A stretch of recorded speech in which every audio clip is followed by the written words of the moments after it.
Chapter 7. Checkmate or chest shots. The hospital walls felt tighter with every breath Mac took.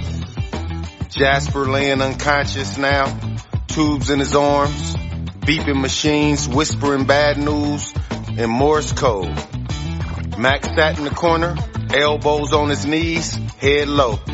He hadn't cried in years.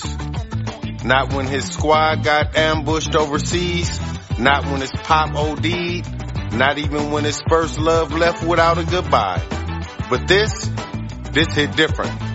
You see, Jasper was more than a partner.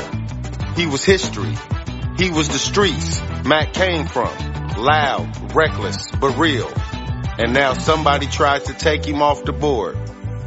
By nightfall, Mac was back at the car wash.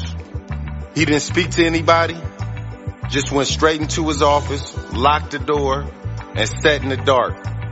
The duffel bags were still in the cabinet, money stacked tight, every bill a reminder of how far they come. But now none of it felt like success. It felt like blood money. The next day, Felix called him in. They met in the back of the jazz club, low lights and low vocals. I heard about Jasper, Felix said. That's so unfortunate. Mac just nodded, tight-lipped. Felix asked if he was thinking about hitting back.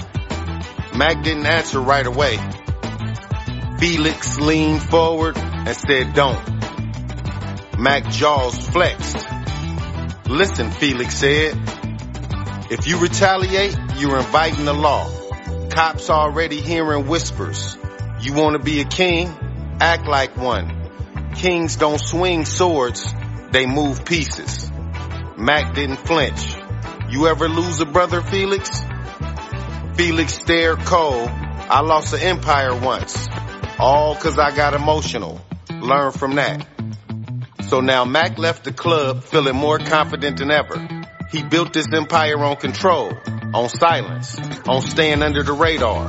But now his best friend was laid up in a hospital bed by a punk named Trey. One was walking around bragging like nothing happened.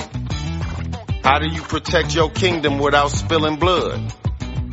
That night, Peaches sat next to him on the couch rubbing his back, her head on his shoulder. "You don't have to go to war," she whispered.